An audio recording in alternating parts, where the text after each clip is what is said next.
Au contraire, dans les cas de faible risque, on pourra avoir une désescalade thérapeutique avec un traitement plus limité. Alors la radiothérapie hypofractionnée, je vous l'ai dit, donc c'est comparé à un traitement qui est sur 5 à 7 semaines, 6 semaines généralement en moyenne, avec un traitement plus court, une dose plus élevée par séance et moins de séances par semaine. Alors je vous ai mis plusieurs façons de faire. 39 grès, le grès c'est notre unité de dose, en 13 fractions de 3 grès, 39 grès 60, en 11 fractions de 3 grès 60, 42 50, et encore 30 grès en 5 fractions. Vous voyez, 5 fractions, c'est une fraction par semaine en général, des doses de 6 grès. Bon, c'est réservé à des cas très particuliers, mais il y a une littérature qui est publiée notamment en France, et avec des résultats qui sont satisfaisants. Deux essais randomisés. Alors, les essais randomisés, on a comparé le traitement classique par rapport au traitement innovant que l'on cherchait à évaluer. Souvent, c'était des essais non pas de supériorité, mais d'équivalence, qui, en termes de statistiques, est beaucoup plus compliqué à mettre en place parce qu'il faut beaucoup plus de malades pour démontrer qu'un traitement est équivalent que quand on veut démontrer qu'il est supérieur. En tout cas, ceci a été fait au Canada et en Angleterre. Et ce n'est pas par hasard que ça a été conduit au Canada et en Angleterre, parce que ce sont des endroits, surtout dans les années 90, c'est des essais qui sont publiés après les années 2000, mais qui ont commencé 10-15 ans auparavant. Il faut un long recul en matière de cancer du sein pour affirmer quelque chose.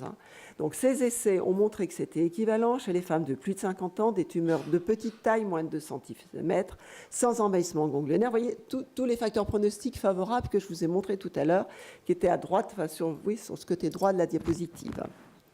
Donc ces essais, pourquoi ils ont été conduits au Canada et en Grande-Bretagne? Au Canada, parce que le pays est immense et que les malades sont fort éloignés des centres de radiothérapie quand elles sont rentrées à leur domicile, et les faire venir 5 fois par semaine pendant 6 semaines est assez compliqué en déplacement. Ou alors il faut les loger sur place, et c'est aussi compliqué de les loger sur place si elles ont 2 ou 3 heures, voire plus à pratiquer. En Angleterre, dans les années 90, c'est plus le cas actuellement, probablement parce qu'il y avait un sous-équipement en matériel de radiothérapie et qu'il fallait traiter autant de malades en moins de temps. Donc si on fait moins de séances, on peut traiter plus de malades avec le même nombre de machines. On le comprend assez bien. En tout cas, on a montré un bénéfice, une absence de différence en termes de contrôle local et de survie, pas de perte de chance pour ces patientes. Donc c'est quelque chose qui se fait plutôt pour les femmes en deuxième partie de la vie. Je sais que personnellement, alors si je dois vous donner mon expérience, je le retiens pour les femmes de plus de 70 ans qui ont des bons facteurs pronostiques. Alors après, c'est un petit peu, alors pourquoi je vois certaines personnes qui sourient, pourquoi 70 ans? Parce qu'il faut bien mettre un cut-off. Et puis après, c'est souvent une décision partagée avec les patientes. Moi, j'ai une patiente dans la semaine, 82 ans, qui m'a dit non.